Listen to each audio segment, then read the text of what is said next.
Yay. All right. Hello. Good morning, everybody. Happy holiday weekend. It's Deborah, and I am hoping very soon to be joined by my good friend, Trisha Nelson. And we're talking about kind of dual problems and things that our actually like-minded tribes and communities often come up against. So in terms of, the need for exercise and doing the right thing, what happens in terms of, this isn't working when you're doing the right exercise, when you're quote unquote eating well, have a good lifestyle habits, but maybe there's an obstacle, and it quite often happens to me in our community. There is that one loose end, and Trisha really is the expert on talking about this and bringing an awareness of this isn't a quick fix. It's not something that just changing your diet and changing the way you eat or what you're eating, it's not something that can actually help. So I'm going to pop over and just take a quick look at a message from her. She's coming, she's changing a browser. So I would love to know if you've been in this place. So Trisha Nelson is my good friend and founder of Heal Your Hunger.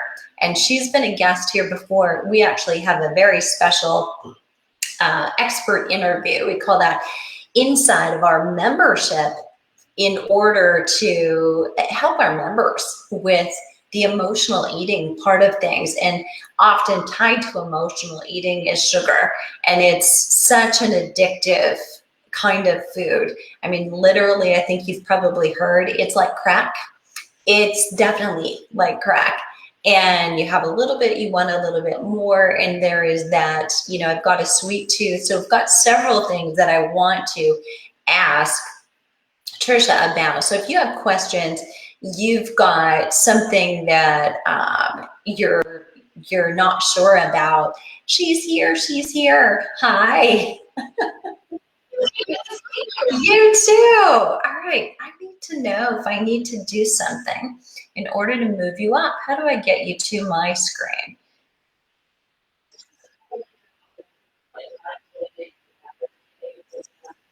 Oh, okay.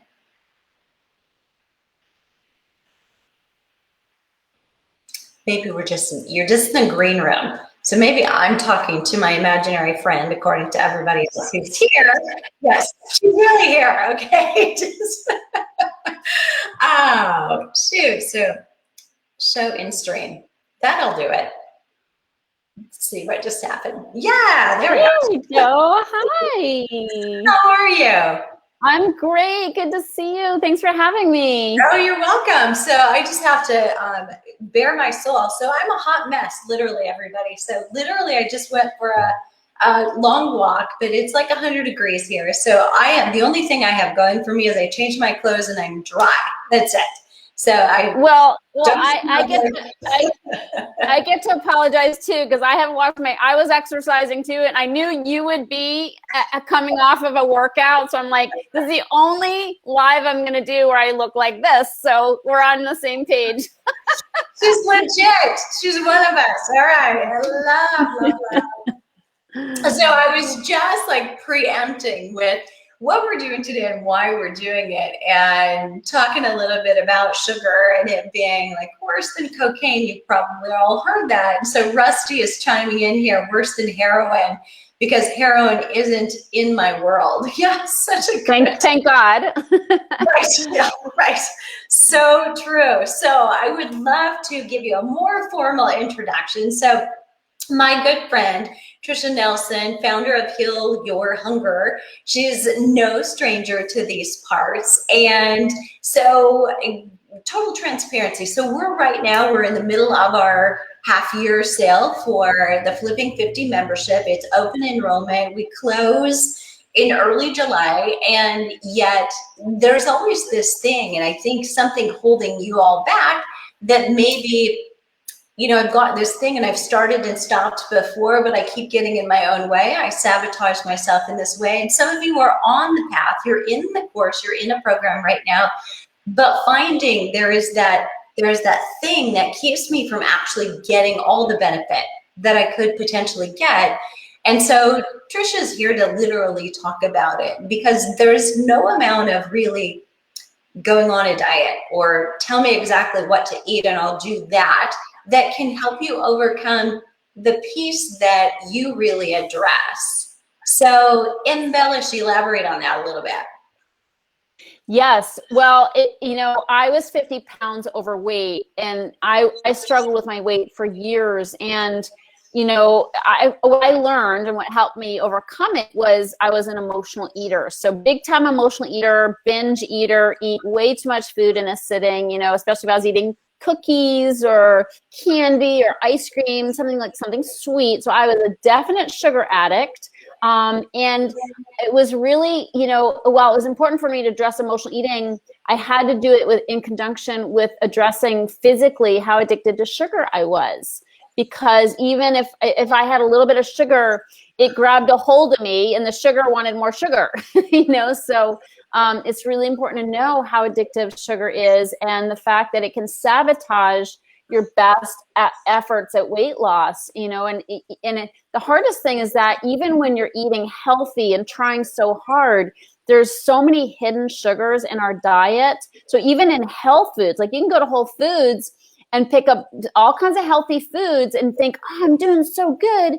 But there are hidden sugars in those foods. And if you don't know it, you're going to get sucked in. And all of a sudden you're like craving sugar and you're like, well, but I'm doing so good. Why am I having all these sugar cravings? So that's really what I like to really help people understand, is that you got to understand like how seductive sugar is and how the food industry loves to sneak it in our foods so that we get hooked on it. All right, I've got a question for you, just kind of piggybacking off of that, because in fact, I just heard this from a client yesterday, and it usually makes my antenna go, whoop. Okay, but she's like, I tried this and this and this before, but I was never able to, to actually comply because it didn't allow me any way to feed my sweet tooth. Yeah. Talk to me about the term sweet tooth. Is that a thing? Is there such a thing? I tended to think, no, that maybe that's your body calling out that there's a need for something else, but tell me where you are with that. Okay, so I mean, for sure, a sweet tooth can happen if you are addicted to sugar and you are eating sugar. So it's easier to quit eating sugar it's easier to stick to your diet if you're addicted to sugar if you have no sugar in your diet. So it's like, because the sugar is physically addictive. Now we also have to deal with the emotional addiction as well, the emotional dependence, and that's a whole lot of what I do as well. But the physical is real. So if you don't have it in your diet, it's better. But I am one of those people that just loves sweet. Like I just love sweet, and I still love sweet all these years later. And so it's really important, I think, to have some sweet so that you don't feel deprived. But, I need sugar-free sweet. Like I need sweet that isn't going to hurt me, isn't going to suck me in and get me hooked. So I still have I'll have a soda. I'll make my own soda out of seltzer water, and I'll put little stevia in it. Or, and I offer all kinds of sugar-free recipes that are still sweet, either stevia or monk fruit. There's some amazingly healthy sweeteners nowadays that can enable us to have yummy, still have our yummy satisfaction without going overboard and going crazy. And, that sugar addiction thing is real. And so it's so important to have alternatives so that you still can feed that sweet tooth. And I have it, like I get it. So for me, it's just, and it goes back to emotional eating. Like as an emotional eater, I just always love sweet, and so even though I don't eat sugar anymore, by the grace of God, I still love to have something a little bit sweet. And that, to me, thank goodness we have good sweeteners now that don't cause cancer, that we can do that a little bit. I'm so glad you brought that up. So I want to make that distinction that, there are certain ones that are good and okay. And the ones that you mentioned or alluded to that cause cancer, there's also something deeper with them in that they're like 400 times sweeter than sugar in some cases. And there is some science that those will actually spike your blood sugar, similarly to sugar, if not worse. Talk a little bit about that, and talk about, the difference between stevia or monk fruit, what you advise. If you're going to do it, do this, but not that. Yeah, for sure. I mean, for anybody who's of my age, I'm in my 50s, as we know, in the in the 70s, it was the pink packet, saccharin, which was, to me, tasted disgusting, but it was like the sweet, it was the sugar. Then in the 80s, it was the blue packet, equal, aspartame, which causes brain issues. And then, then we went to the yellow packet, Splenda, which is a chemical as well. And then we went to the green packet, stevia. So it's like, oh, we're trying to find our way here. The problem with the stevia is it's packed with fillers, oftentimes. So the packets, if you go to a restaurant and they're green packets, it's like, oh, how nice, they've evolved. Stevia, well, the big companies, owned by some of these really, companies that are doing tricky things, stevia being one of them, stevia packets, they put dextrose in them. So you could still be eating sugar, even though you're like, oh, it's a packet of stevia. So you have to be really careful. This is what I mean about the hidden, sugars. So there's literally in the packets of sugar alternative, there's sugar. Like, that is ridiculous. So it's a really tricky, terrain to negotiate.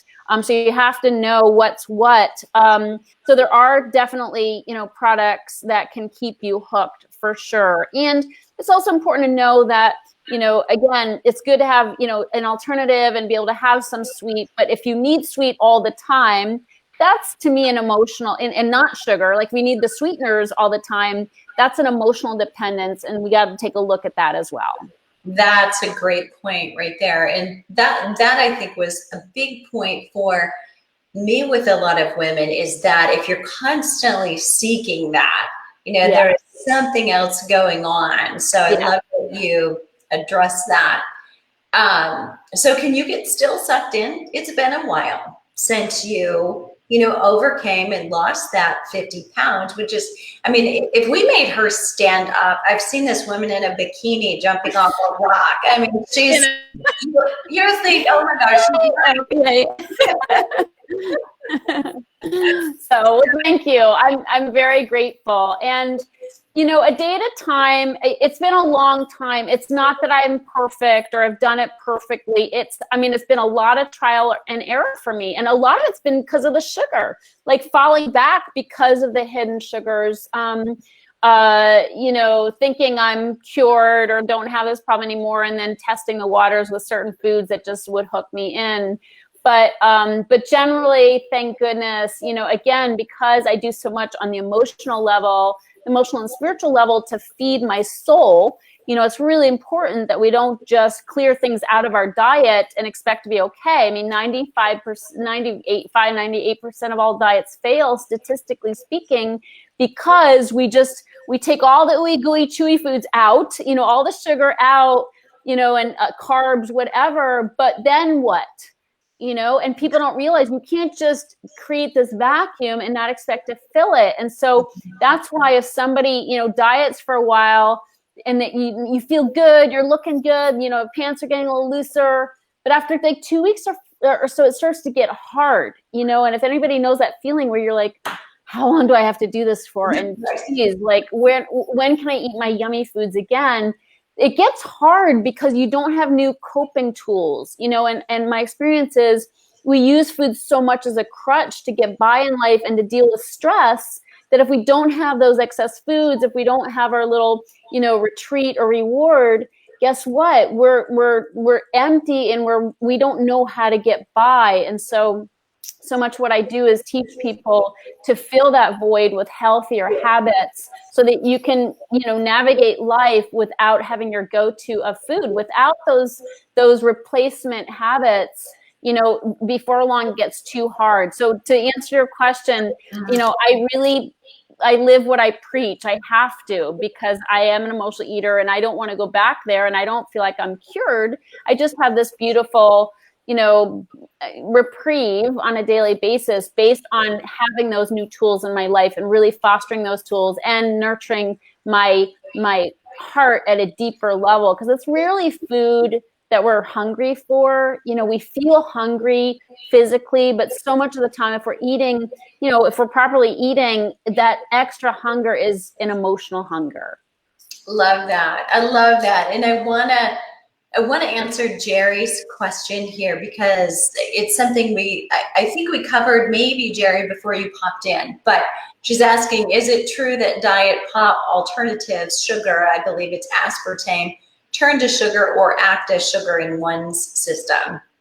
I don't think it acts as sugar, but it can, some of them can spike your blood sugar, and make you feel a hit. Yep. Yeah. Definitely. Yes. So there is that. So they don't turn into sugar, but they can act that way and spike blood sugar, which means the insulin response does happen. So they can be just as likely to store fat. So here's a good question. So this has been my take, and I am perfectly fine if we disagree, but I'd like to sort it out. So my take on that has always been, I didn't want anybody to drink pop at all, but if they were choosing between the leaded kind, which I call the sugar, or the unleaded, I actually think the sugar is more the natural choice than the cancer-causing substitutes. Your take on that? Well, yeah. The chemicals are never going to be a good thing for our bodies, for sure. Yeah. Absolutely. But I just like that we have such amazing alternatives now for drinks. They're so, it's really become a thing now. If you go to the grocery store, there's walls of cases of water that are just flavored water with 0 calories and 0 additives besides the flavoring, which I think is natural in most of them, and so I just add a little bit of stevia to it, and all of a sudden I have this natural, yummy, sparkling drink or you can put lemon in it with or without stevia. And so I just feel like nowadays we have and there's even Zevia, which is a soda you can get at Whole Foods, which is all stevia sweetened, and it tastes incredible, like pop. So I just see any need for any kind of soda that's got sugar or chemicals in it. Good. There you go. So some resources, you guys. And Rusty says, my internet connection isn't good, so I'm not going to watch well live. I'll watch it later. Her question is, I think she went right to your site as soon as we mentioned it, but her question is the book focused on emotional eating? Because she says there are no hidden sugars around her. Yes, absolutely. My book is called Heal Your Hunger, 7 Simple Steps to End Emotional Eating Now. And it's on Amazon for $10.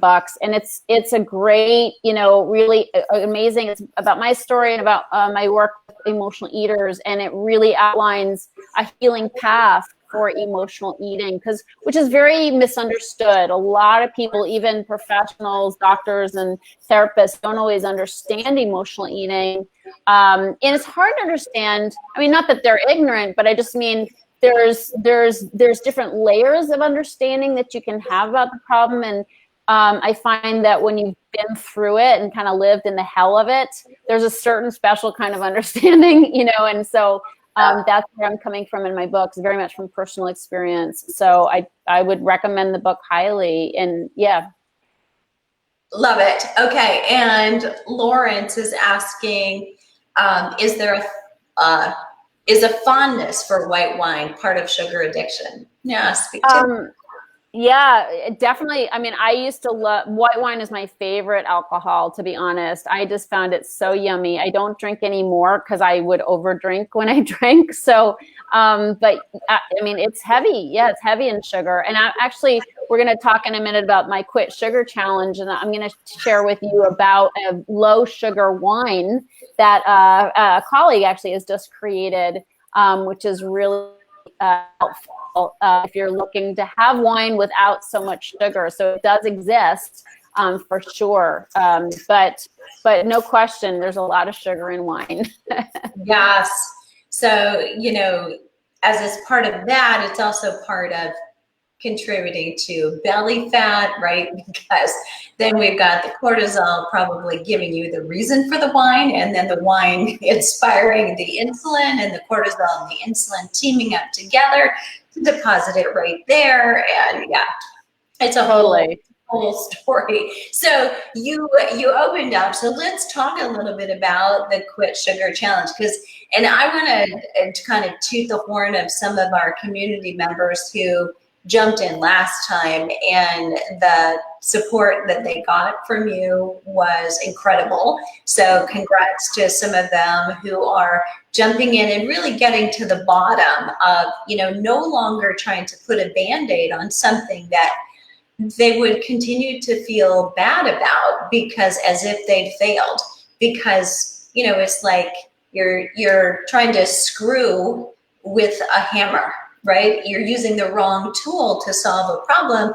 You can't be successful. So when you start really diving into what's the underlying thing, it's not so much just discipline or motivation or willpower, but there's really something underlying it that you haven't actually gotten to. And you do such an incredible job of working with people and relating to people in a non-judgmental environment. So thank you. Speak to your challenge and how it works. Who was the ideal candidate? So yeah, the Quit Sugar Challenge is a lot of fun. It's 5 days of classes, one class and one hour to 90-minute class a day.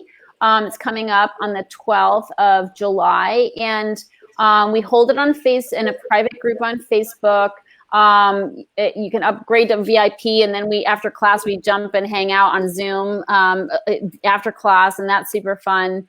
But basically, it's for somebody who does struggle with giving up sugar, or feels like you're doing so much better, but you're not all the way, and you just feel like maybe you don't, there's some things that you're missing, because there's more the hidden sugars can really trip people up who are trying to eat healthy, but are, being sabotaged by ingredients that aren't aware or in that are sugar that are in their foods. So what we do is the first day we talk about sweet seduction, what foods, what sugar is doing to your body that you may not realize.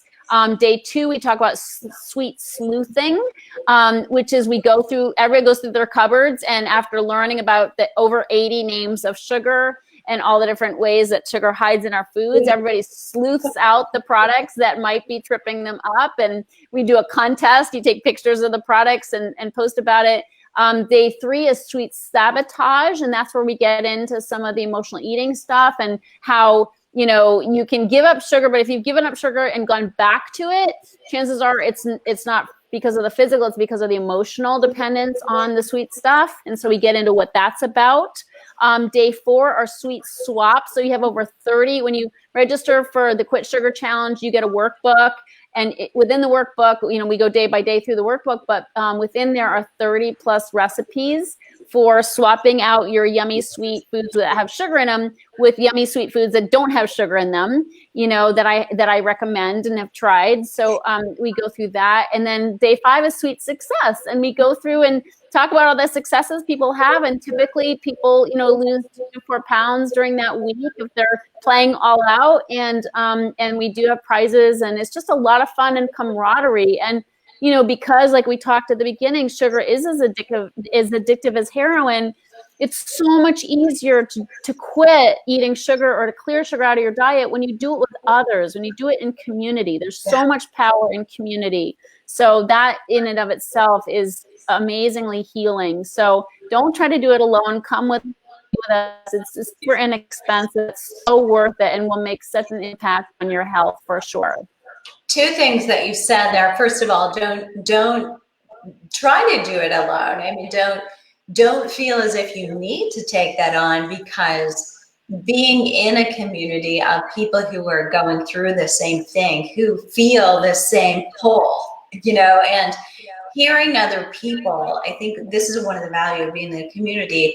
Even if you're not somebody who feels like I'm going to go and I'm going to talk and step up and ask lots of questions, if you're one of those who likes to more or less sit in the corner, and listen, there is so much benefit, I think, to hearing someone else's what they're going through, either a win or where they got, backpedaled, and learning from most likely your coaching and your responses to how to deal with that and what's been working. That is so, so valuable. Yeah, it just makes it fun. Quitting sugar can seem like a really sad experience, if you're hooked on it. But when you do it with other people, it's just, and you're learning so many new tools to help you do it. Oh my gosh, it's so much easier. And you deserve to be celebrated too, because it is a hard thing to do. So we just celebrate each other all through the week, and it's really fun. I'm going to read this comment from Jerry. I mean, this is kind of appalling, to tell you the truth. She said, thank you for the answer. She said, my sister, who's type 1 diabetic, has a doctor who told her that diet pop is acceptable. And she said, I wondered about that advice, and agrees. If you're going to drink an occasional soda, she drinks the real thing as opposed to the fake. And I don't know about you, but the taste of something like that for me is so sticky sweet. I actually couldn't drink it. I mean, I think I'd take a sip and I'd be like, I'm good. I'm done. Well, what's really interesting? Diet Coke is so addictive, and it's not the caffeine. The product, I don't know what it is about the product. It's highly addictive. My sister, she's been an emotional eater, and she's generally got a clean diet, but she said Diet Coke is her gateway to going totally off the rails, which seems weird. It's like there's no sugar in it. It's a gateway drug for her. And the minute she starts drinking Diet Coke, she gets hooked on it. And then just everything falls apart for her. And then it's like, oh, I'm already doing this. I might as well just go all out. And so I've heard so many people talk about how addictive Diet Coke is specifically. And I don't know what they're putting in that thing, but it's not good. Well, I can vouch for that. I mean, I've been there when I was in grad school. Yeah. Super seductive. Yeah. Yep. And I've had several clients who, boy, that's a big thing. I think I was married to one, but there we go. Okay. Enough said. So tell me who's the ideal candidate, and is there somebody who would be an ideal candidate to do the Quit Sugar Challenge who might not recognize it herself? Well, I feel like, just learning about the ways that sugar is affecting us and where it's hiding in our diet is useful in case somebody is getting fooled or tripped up. So I think that's really important. So even if you feel like you're making healthy choices, come and learn about where you might be, sabotaging yourself and not realizing it. And also, if you do have an emotional connection with sugar and it's hard to give it up for you, or maybe not sugar, maybe it's carbs. Carbs metabolize as sugar in our bodies. So that's why people who are sugar addicts are typically carb addicts as well. And once you have one, it's hard to put it down. So if you have that need to have more when you want to just have one, whatever the item is, we do go into emotional eating in this Quit Sugar Challenge as well. And what those emotional ties to the food is really about as well. So I think that's a really important thing for people wherever they are on their journey of getting sugar out of their diet. Great comment. Okay, so Kathy Travis Miller, hello, by the way, we just talked the other day. Pretty much all the natural sweeteners I found are tough on my stomach. Monk fruit, stevia, all that I found leave me feeling gross. Any tips for something other to try? Because sometimes she'd like to do something sweet for her family. Yeah, I mean, I would say if that's the case, I would just stick with like a little bit of fruit and maybe mash up some raspberries or strawberries, just for the flavor, just sort of get, I mean, the nice thing is if it's really hard on you, you have good reason to just completely let it go. And the thing about sweeteners is your taste buds will adjust to the level of sweetness. Like people oftentimes have trouble quitting sugar because they eat it sometimes and then their taste buds adjust to that level of sweetness. And that can happen with sweeteners as well. So if you cut it out of your system or your diet entirely, then the sweetness of raspberries or blueberries or strawberries is going to be even better, so you can use that, just sort of mash some up and use that in or a little bit of watermelon, to sweeten your drinks, or to sweeten your yogurt, plain yogurt or cashew yogurt, whatever. So you actually can benefit greatly from not even being able to tolerate those, because you're going to get your taste buds are going to get super honed for sweetness, for real, live, natural sweetness in some of the foods that we eat. And mashed bananas, or sometimes bananas too. Yeah. In some things. So it's hard to know, Kathy, without knowing what you're wanting to make, like what the good substitute. Yeah. But hopefully that gets you started on some ideas. Absolutely. Kiwi. I mean, fruit is amazing. All right. So travel into this spot. So what about dried fruit?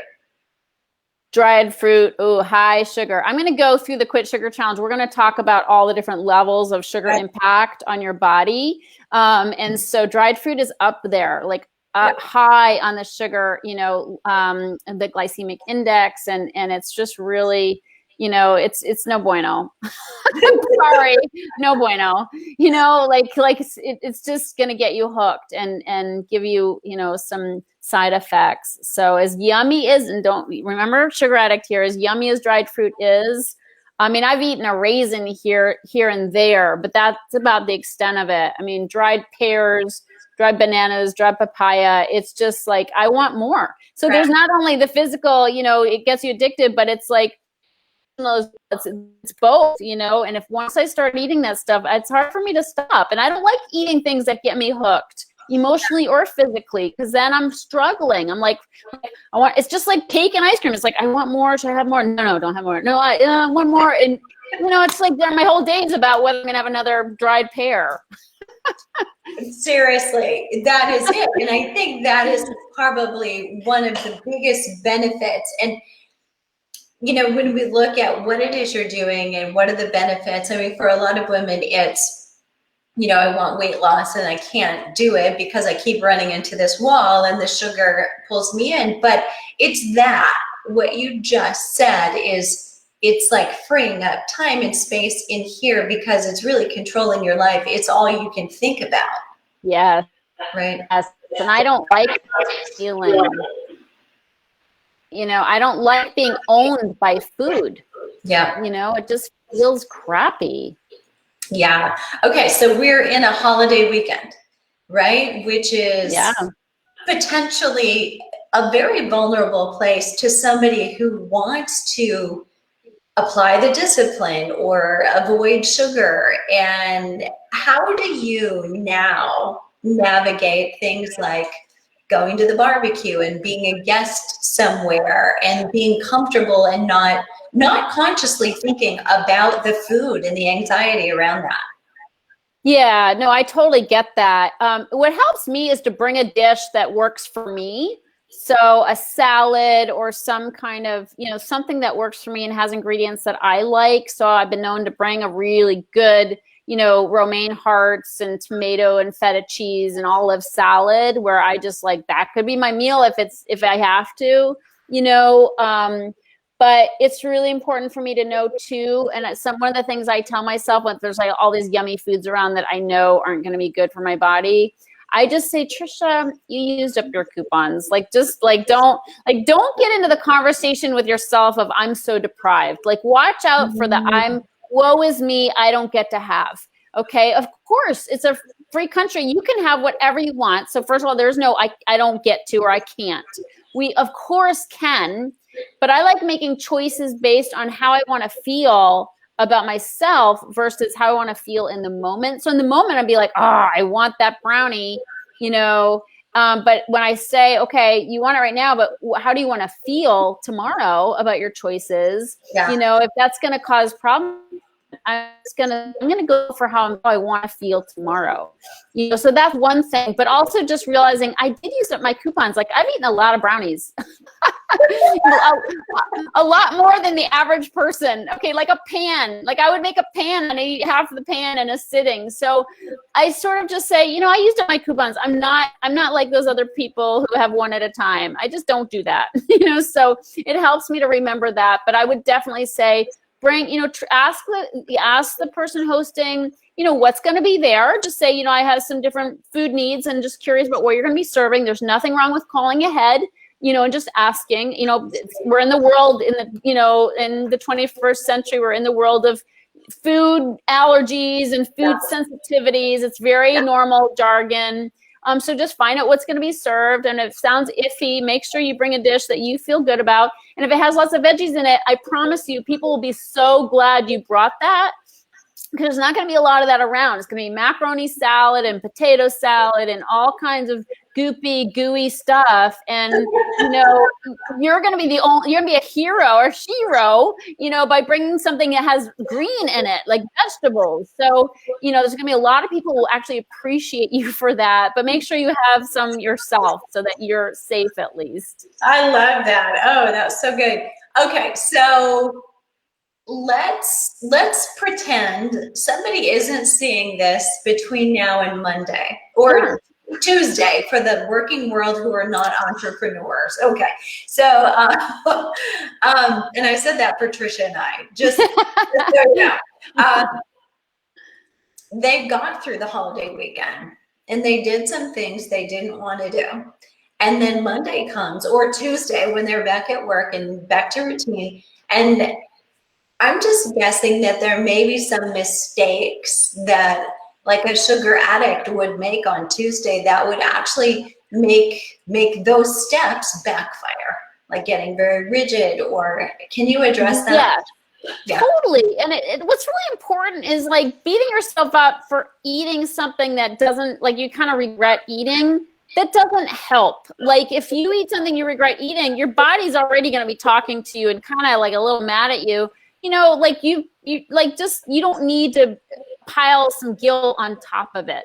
Like, do what you feel like you need to do. And if you go overboard on something, just let it go and don't be mean to yourself. Like, the last thing to do is beat ourselves up, and if you can moderate on some things, more power to you. If you can eat one cookie, great. We don't quit sugar for nothing.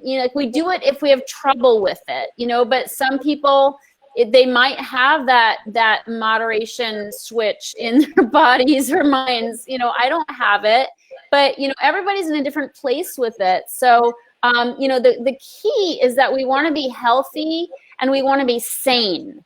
And then when I would eat sugar, I'd go a little insane, and so that's why it's better for me not to eat it at all. But if you don't go insane, if it doesn't own your brain, like, I ate one, but I really want another, but I don't want to be embarrassed and I don't want anybody to notice, but I really want another. And and how am I going to get rid of this? How am I going to jog this off? Or like, if it starts owning you and you have this massive conversation in your head, well, that's a little, that's meaning that it probably is something that you do better not eating it, any of it at all. So that's my deal is, it's not about restriction. It's really about peace.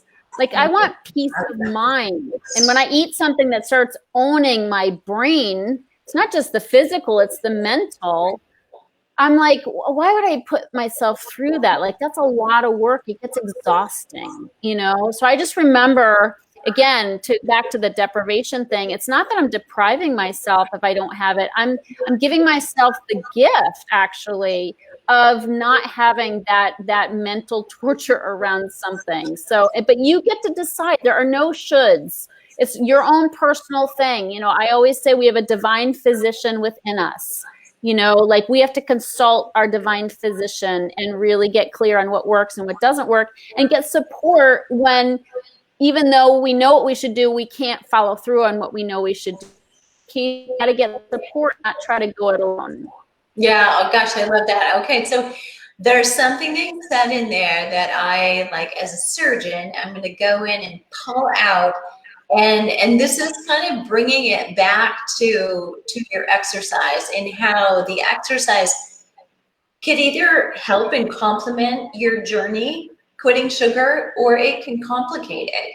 And that is, for those of you who are driven to more sugar as you're exercising, that is a sign and a cue, a symptom that what you're doing is not working. The exercise is not in your Goldilocks of this is where I need to be. And most often that kind of response is you're doing too much. But then you can get on this vicious cycle, which is basically a binge purge kind of thing. And you're, overdoing the sugar, and then you're thinking, well, I've got to get that off, so I'm going to burn it off with the extra exercise. But it's that extra exercise that then causes more stress that makes you go to the sugar again. And that's just a vicious cycle. Do you want to add anything to that, Trisha? Well, I agree completely. And it's so much of this is the mental. And I just, using exercise as a way to sort of mitigate the effects of your eating is never a good plan. Like, It's just never, like, exercise should be self-care. Exercise should be so that it's just another, like, eating healthy is another way for us to honor and nurture our bodies and to feel good, to help ourselves to feel, as best as we can. And it's hard if you have a history of dieting and exercising and the whole diet roller coaster thing. It's really hard to get out of that diet mentality where exercise is a way to beat your body up and to, pay penance for what you've eaten, and so I work so hard at getting my clients off that diet mentality. Like, we do the best we can on a daily basis and then let go of the results, but when we're in there, first of all, you got to address emotional eating if you tend to go overboard. Like, you got to get help for emotional eating, because it's a hard one, and we have to eat. You have to take the tiger out of the cage 3 times a day, pet the kitty, and then put it back in the cage without getting your ass torn off. Like, that is not easy. So, like, don't beat yourself up if you don't do it that well.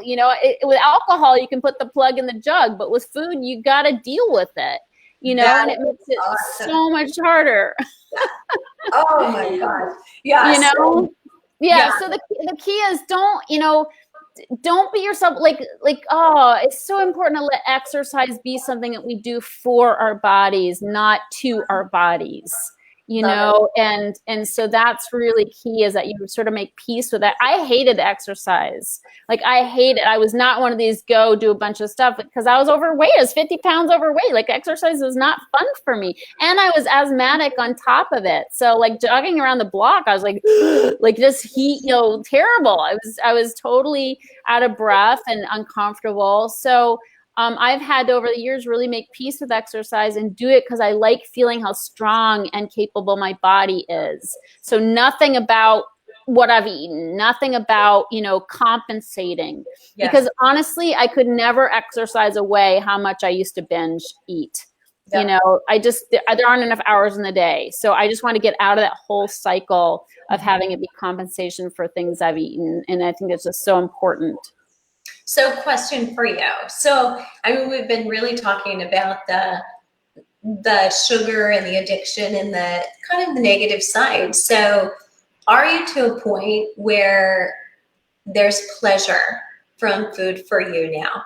Absolutely. We have to enjoy our food. Like, it can't be like a veil of tears when we eat. Like, oh, I wish I could eat something better. Like, I love my food. Like, I just had the best vegetable curry last night that we made at home. It was so yummy and so good for me. And it was like all vegetables, and so it was so good. So I have to enjoy my food. Like, I don't want any, like, I eat 3 meals and I don't eat anything in between. It's what I call 3-meal magic. It works like a charm, because so many of the in-between things are snacky things.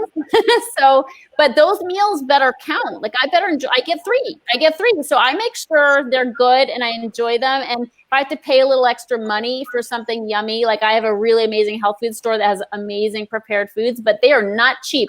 I live in Santa Monica. Okay. So, like, it's like a super shishi health food store, but they have the best, like, prepared foods. And so I'll treat myself to that and pay a little extra, but I'm like, hey, it's, it beats how much I used to pay during a binge. I could waste a lot of money in a binge. So I just go the extra mile for myself because it's worth it. I'm worth it.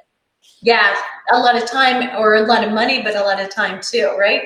And what that costs you. Okay. So I did want to ask you this, and I thought of this actually while I was walking today, because I happen to know that You have a new romance, and your romance is a bike rider. So you're riding bikes more regularly. So I have a question. So with increasing your activity level in bike riding, and I have no idea how long your bike rides are, that rule that I know so well to be you, 3 meals, no snacks, have you had to dip into, like, you need energy while you're biking? Are you taking anything in while you ride? You know, for a little while, I thought maybe I needed to, and so I was, and then that didn't work out for me. So I just, I am a little more liberal with carbs. If I know I'm doing more physical exercise, like I'll have a little bit more carbs than I normally would. But at first, I'm like having like an energy bar in between, like before I went for a ride or something. But I mostly just had a fear that it wouldn't be okay, and I needed that extra energy, but it didn't. I like the 3 meals is so clean for me that when I started messing with that, it didn't feel good, and I did gain some weight. So I'm just not a good judge. So I went back to my 3 meals, nothing in between, and I think I just ate a little bit more carbs to help make sure that I had the energy I needed.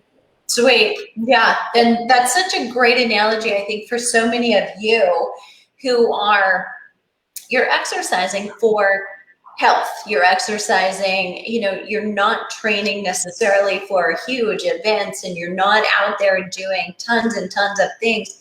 The likelihood that you actually do need something while you're doing that activity is probably a lot smaller than you might think. And Trisha described perfectly what you want to do. You may want to be conscious of, bookending it, eating a little bit more carbohydrate pre and or post for both getting ready and recovery. But that's just thinking, do I need another spoonful, or a little bit more sweet potato? It's not, like carb loading by any means. It's certainly, though, not carb free. So I think that's another place where you don't want to go.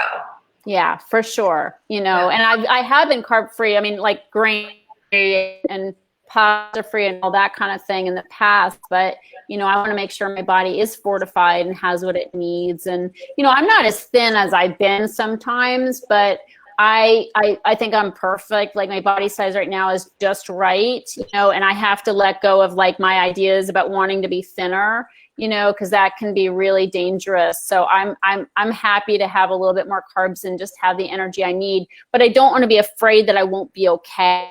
So there was sort of getting into that fear and compensating for it. And that was, that wasn't working for me either. And I'm putting this in the chat, you all. Did you just hear what she said? I think I'm perfect. Said almost no woman ever. I mean, so to be able to say that and to be a recovering, sugar addict, phenomenal, right? We should all be so confident to say that. So that's your assignment today, y'all, is to go into the bathroom, look into the mirror, and say, I think I'm perfect. Absolutely. Good, strong body.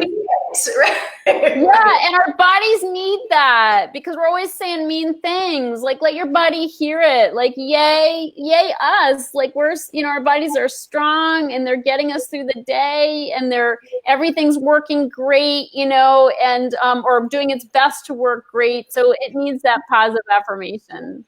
So love it. Okay. So last chance, and we'll let everyone get on to their holiday, making their salad before the barbecue tomorrows.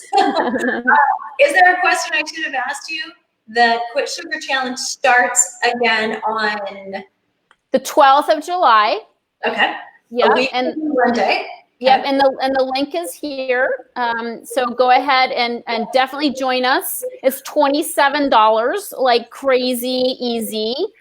Easy, yes. It's 5 classes, and then if you want some extra love, join us as a VIP. It's a little upgrade of $47, and you'll not only get to hang out with me after class on Zoom, but we have a 2-hour workshop on Saturday in addition as a VIP. Plus you get 70 more recipes. So there's a lot of benefits to just upgrading to the VIP. But either way, that the challenge is going to be awesome, and you'll get so much support and have fun in the process. I love that. Love that. Trisha, thanks so much for jumping away from your holiday weekend to be here with us. And all of you so much. Rusty is asking, joining Cafe costs the same whether I join now or next month. Rusty, we're not open next month. So we're open twice a year for the cafe. So it's like Nordstrom shoe sale, girl. You got to go now. Get them. So, amen. Well, yes. Deborah, thanks for your amazing work. I refer my clients to Deborah all the time because she's the person I trust. She's the go-to for the flipping 50. You know, most of my clients are in their 50s and 60s and 40s, some 40s. But, you know, she's my go-to because I know she's going to have the healthiest way to take care of your body and help your body be strong. So thank you, Deborah. You're so welcome. And Rusty, the question is, can I register for the challenge next week? Yep, your link is right here. You can do that anytime now between now and Monday. Is that right? Do you close, Trisha? Now and the 12th, yeah. Okay, so you're good. All right. Yeah. All right. Have a great weekend, everybody. Okay. Thank you so much for joining us. Thank you.